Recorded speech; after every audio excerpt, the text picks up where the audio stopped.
Philippiens. Chapitre 4.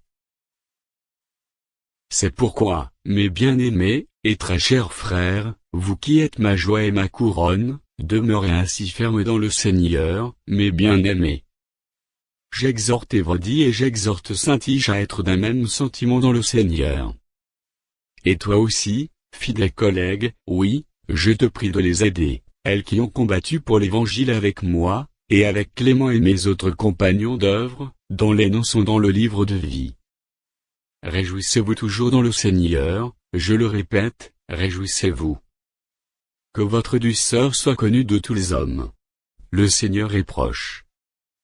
Ne vous inquiétez de rien, mais en toute chose faites connaître vos besoins à Dieu, par des prières et des supplications, avec des actions de grâce. Et la paix de Dieu, qui surpasse toute intelligence, gardera vos cœurs et vos pensées en Jésus-Christ. Au reste, frères, que tout ce qui est vrai, tout ce qui est honorable, tout ce qui est juste, tout ce qui est pur, tout ce qui est aimable, tout ce qui mérite l'approbation, ce qui est vertueux et digne de louange, soit l'objet de vos pensées. Ce que vous avez appris, reçu et entendu de moi, et ce que vous avez vu en moi, pratiquez-le. Et le Dieu de paix sera avec vous. J'ai éprouvé une grande joie dans le Seigneur de ce que vous avez pu enfin renouveler l'expression de vos sentiments pour moi, vous y pensiez bien, mais l'occasion vous manquait. Ce n'est pas en vue de mes besoins que je dis cela, car j'ai appris à être content de l'état où je me trouve. Je sais vivre dans l'humiliation, et je sais vivre dans l'abondance. En tout et partout j'ai appris à être rassasié et à avoir faim, à être dans l'abondance, et à être dans la disette. Je puis tout par celui qui me fortifie. Cependant vous avez, bien fait de prendre part à ma détresse.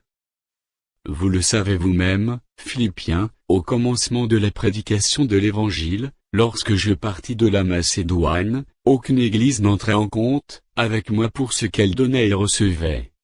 Vous fûtes les seuls à le faire, car vous m'envoyâtes déjà à Thessalonique, et à 2 reprises, de quoi pourvoir à mes besoins. Ce n'est pas que je recherche les dons, mais je recherche le fruit, qui abonde pour votre compte.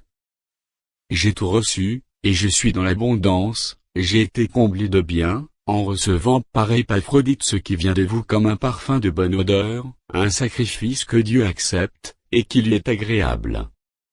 Et mon Dieu pourvoira à tous vos besoins selon sa richesse, avec gloire, en Jésus-Christ. À notre Dieu et Père soit la gloire au siècle des siècles. Amen. Saluez tous les saints en Jésus-Christ. Les frères qui sont avec moi vous saluent. Tous les saints vous saluent, et principalement ceux de la maison de César. Que la grâce du Seigneur Jésus-Christ soit avec votre esprit.